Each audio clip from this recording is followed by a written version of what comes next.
Assalamualaikum warahmatullahi wabarakatuh. Selamat sore para penonton yang saya hormati. Semoga sore hari ini kita semua berbahagia. Saya akan lanjutkan bercerita tentang Timur Tengah. Bagaimanapun peristiwa di Gaza, genocide masih berlanjut. Apapun tekanan dunia terhadap Israel, tapi yang menarik belakangan tetap sejak awal April adalah isu penyerangan ke konsulat Iran di Damaskus, Suriah, yang waktu itu mengakibatkan meninggal dunianya seorang jenderal dari pasukan Garda Revolusi. Kemudian Iran membalas Israel tanggal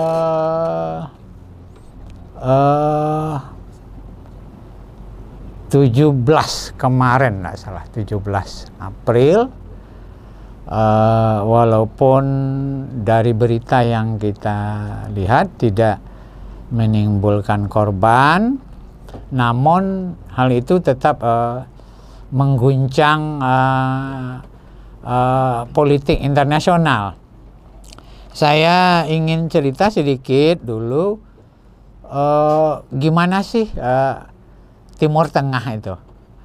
Timur Tengah itu adalah sebuah kawasan yang secara politik itu sangat unpredictable, uncertain gitu ya. Kadang-kadang tidak menentu, kadang tidak diduga, dan aliansi pertemanan, permusuhan antar bangsa, antar negara di Timur Tengah itu menarik.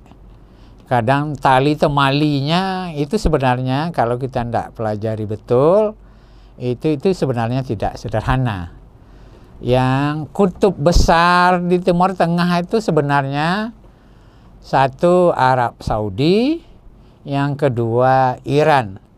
Arab Saudi karena dua tanah suci, dua kota suci berada di Arab Saudi, itu menjadi tujuan ibadah puncak umat Islam sedunia, dan juga tanah kelahiran Nabi, bangsanya Nabi, bangsa Quraisy gitu ya. Sementara Iran adalah secara kebangsaan dia adalah bangsa Persia. Persia juga punya sejarah yang panjang, peradabannya besar gitu ya. Bahkan sebelum Masehi, Persia pernah punya seorang kaisar ya, kenamaan gitu ya, namanya Nebukadnezar. Kemudian di awal abad 20 Persia, kalau tidak salah saya sekitar tahun 35-an berubah namanya menjadi Iran. Dan sejak itu juga ditemukan sumber minyak di Iran, kemudian di Saudi. Jadi kadang konflik itu harus juga kita lihat secara ekonomi sebenarnya. Wilayah-wilayah konflik itu rata-rata pasti ada sumber daya ekonomi yang sangat besar di situ. Kalau Arab Saudi sumber minyaknya nomor 1 di dunia, Iran tuh nomor 2. Belum lagi cadangan gas dan lain-lain. Di Suriah yang juga hancur-hancuran karena perang saudara, itu juga ditemukan banyak cadangan gas. Dan di Gaza sendiri itu diduga juga ada cadangan gas yang sangat besar di situ gitu ya. Iran, ada orang salah asumsi kadang-kadang Dia bilang Iran tuh di belakangnya Amerika, dia pura-pura aja musuhan dengan Amerika. Masa negara pura-pura musuhan kayak anak ABG pura-pura teman, pura-pura musuh. Enggak. Iran itu dulu memang dekat, malahan bersahabat baik dengan Amerika Serikat itu sebelum tahun 79, di masa pemimpinnya namanya Shah Reza Pahlavi gitu ya. Reza Pahlavi berkuasa di Iran sejak tahun 55 dengan menumbangkan waktu itu Perdana Menterinya Sadeh Gobzadeh kalau tidak salah. Jadi di masa Reza Pahlavi itu Iran tuh sangat westernized, sangat Americanized gitu. Gaya hidup sangat barat, sangat Amerika, dan malahan agak lebih ekstrim di zaman Reza Pahlavi itu puncaknya perempuan Iran dilarang malahan berjilbab gitu ya. Mirip-mirip dengan Turki sebelum partai-partai Islam berkuasa awal tahun 2000-an gitu ya. Di masa Turki panjang masih terusan dari kepemimpinan Kemal Atatürk. Pada sebelum tahun 79 itu masyarakat Iran tetap secara mayoritas sebenarnya mirip dengan orang Indonesia, cenderung lebih agamis sebenarnya. Jadi kebijakan politik, kebudayaan dan ekonomi Reza Pahlavi itu makin memuakkan bagi masyarakat Iran. Demo besar-besaran mulai terjadi pas juga krisis ekonomi, dan kedekatan Reza Pahlavi dengan Amerika waktu itu membuat rakyat Iran itu sendiri sudah sampai puncaknya kemarahannya gitu ya. Reza Pahlavi itu hidup sangat hedon, mewah, tapi masyarakat Iran sendiri cenderung secara ekonomi tidak membaik. Pada masa itulah, pada tahun 79, sebenarnya akhir tahun 1977 sudah dimulai, makin masif demonstrasi tuntutan untuk Reza Pahlavi itu ditumbangkan, itu akhir 78, dan yang bisa disebut revolusi Islam Iran itu dimulai sekitar 11 Januari tahun 79, dan momentumnya itu dihitung sejak Ayatullah Ruhollah Khomeini mendarat di Bandara Mehrabad, Teheran pada sekitar tanggal 11 Januari 1979. Sebelumnya Ayatullah Khomeini diasingkan di Perancis gitu ya. Khomeini disambut di Teheran itu oleh jutaan penduduk Iran. Jadi Ayatullah Khomeini memang dianggap harapan besar bagi Iran. Dan pada masa itulah, sejak Khomeini itu datang, demonstrasi makin menjadi-jadi. Walaupun pada awalnya tentara Iran itu sendiri melakukan penumpasan terhadap para demonstran, tapi karena begitu masifnya jumlah rakyat Iran yang turun, kemudian ya di mana-mana tentara itu kan juga dia bagian dari rakyat sebenarnya. Akhirnya tentara Iran sendiri akhirnya kewalahan dan cenderung membiarkan apa kehendak rakyat. Dari tanggal 11 Januari itu sampai tanggal 8 Februari.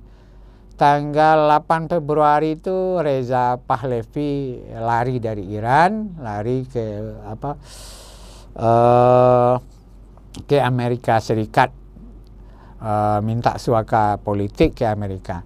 Sejak tanggal 8 Januari itulah Iran memproklamirkan diri sebagai Republik Islam Iran.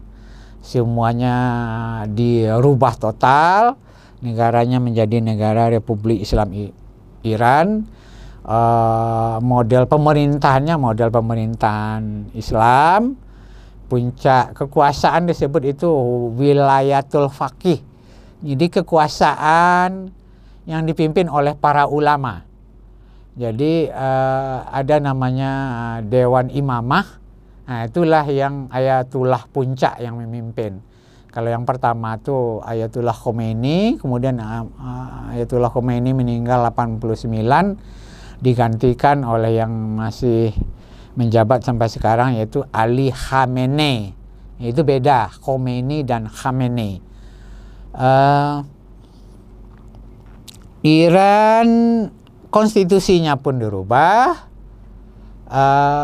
tetap demokrasi ada di sana. Kepemimpinan pemerintahan secara umum itu dipimpin oleh seorang presiden yang dipilih juga secara langsung, tapi otoritas puncak untuk hal-hal yang strategis itu berada di tangan imamnya Iran. Jadi dengan kepemimpinan Dewan Ulama, Dewan Imamah, itu ada sekitar 12 orang yang imam besarnya itulah yang memimpin. Sejak itu Iran menjadi musuh Amerika. Jadi sebelumnya teman baik, sahabat baik, menjadi musuh Amerika. Apalagi waktu itu dikenal ada penyanderaan di kedutaan besar Amerika Serikat di Iran, dan itu banyak lagi dampaknya sampai muncul kasus Iran Contra, yaitu penyaluran senjata oleh Amerika ke Iran, tapi udah lewat jalur gelap, dengan barter Sandera di kedubes Iran dibebaskan. Setelah itu Iran juga berperang dengan Irak. Jadi Irak diprovokasi atau ada kecemasan Iran karena dipimpin Khomeini akan memperluas pengaruhnya ke banyak kawasan di Timur Tengah.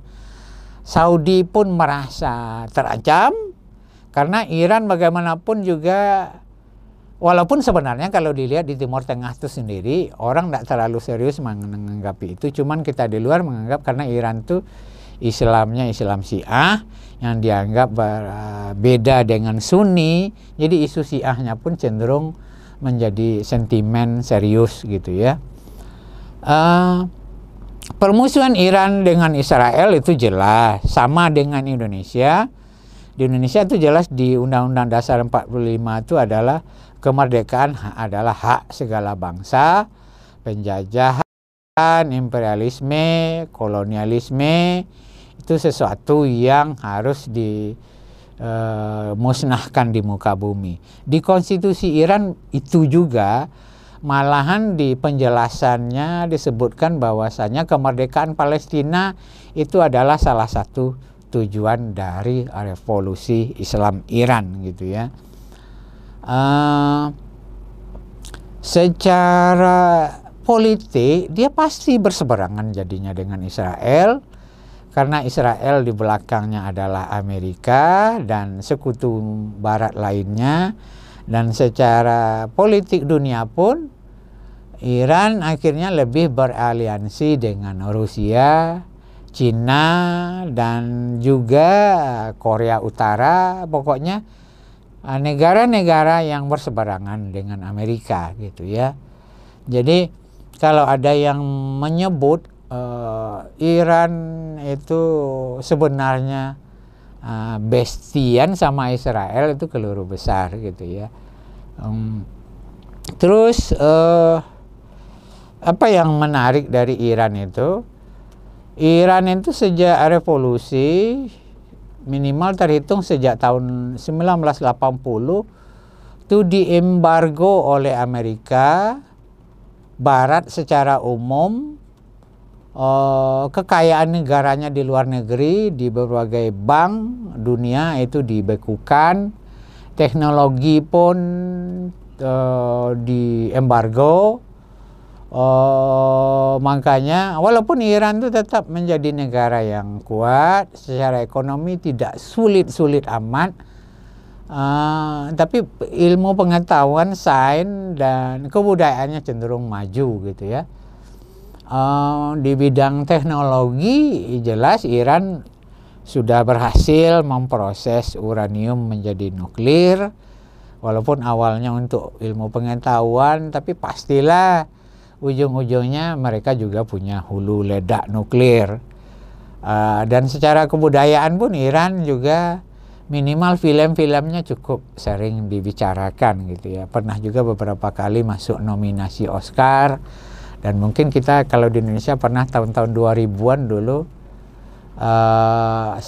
pernah nonton, mungkin di TV-TV Indonesia sering juga tayang itu film apa? Aduh saya lupa judulnya. Heaven apa gitu. A Children of Heaven gitu ya. Anak-anak dari surga gitu ya. Kemudian tim sepak bolanya juga mungkin kita cenderung menarik lah melihat Iran. Dan di Piala Dunia kemarin Iran juga ikut Piala Dunia sebenarnya, cuman sebentar aja kalah. Dan itu tidak pernah terjadi sebelumnya Iran kalah sama Amerika Serikat. Ada hal-hal lain karena di dalam negeri Iran kemarin juga bergejolak gitu ya. Terus dari sisi Iran itu punya banyak warisan sejarah gitu ya. Karena para ulama, para filsuf, ilmuwan, para sastrawan yang sekarang kita banyak kenal adalah tokoh-tokoh besar dalam dunia Islam. Itu banyak sebenarnya yang berasal dari Iran. Malahan ada sejarawan yang menyebut para ulama, para pemikir, filsuf, penyair, dokter itu kebanyakan dari Persia. Ada kita kenal namanya Ibnu Sina, ada Al-Ghazali, ada Al-Khawarizmi gitu ya, Al-Farabi gitu ya. Itu dari Iran, dan banyak lagi yang lainnya gitu ya. Kalau Ibnu Sina jelas dia dianggap bapak kedokteran, tapi sebenarnya bukan hanya bapak kedokteran, dia juga seorang sastrawan, seorang musisi, seorang filsuf, dan banyak lainnya. Nah, tokoh-tokoh dunia Islam zaman dulu itu dia manusia multi talent, multi dimensi gitu ya. Jadi itu yang paling menarik dari Iran itu adalah para pemimpinnya mungkin ada beberapa yang kita kenal itu cenderung memang sederhana, bersahaja gitu ya. Terakhir yang pernah ke Indonesia adalah presidennya namanya Mahmud Ahmadinejad. Mahmud Ahmadinejad gitu ya. Yang juga sangat dia sering, kalau bahasa sekarangnya sering viral dulunya, ngetop sekali. Karena dia dianggap seorang tokoh ikon dari tokoh yang anti Amerika Serikat, anti Israel. Dan Ahmadinejad pernah menyebut bahwasanya di peta dunia itu Israel itu mestinya dihapus gitu ya, karena dia tidak punya hak di negaranya sekarang gitu ya. Ahmadinejad itu nanti mungkin di topik lain kita bahas tentang kepemimpinan Iran. Semuanya rata-rata sederhana, dan rata-rata presiden yang menjadi presiden di Iran itu ilmuwan, ulama, atau dua-duanya, ulama dan ilmuwan gitu ya. Menarik sebenarnya. Yang malah pernah Ahmadinejad itu zaman dia jadi presiden, dia pergi haji berombongan dengan para pemimpin di Iran dan juga rakyat ikut dengan mobil pick up ke Mekah dan Madinah itu gitu ya. Saya kira itu. Jadi Iran, Saudi itu adalah kutub kekuasaan penting di Timur Tengah, dan di sisi lain itu juga kutub yang menentukan politik Timur Tengah itu. Pendulum politik itu mau bergerak kemana, hubungan dengan Israel itu jadinya bagaimana. Karena beberapa negara Arab itu kan belakangan sudah punya hubungan diplomatik dengan Israel, termasuk Saudi Arabia, Mesir, Uni Emirat Arab, Bahrain gitu ya. Dan yang tidak punya hubungan diplomatik itu sebenarnya Iran. Dan barangkali mungkin juga Irak belakangan gitu ya. Jadi politik di Timur Tengah itu kaya dengan pernak-perniknya. Jadi dia bukan, tidak bisa kita membahasnya hitam putih,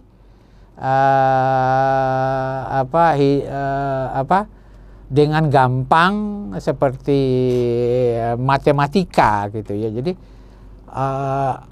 mozaiknya itu beraneka ragam sekali, variabelnya itu beragam sekali.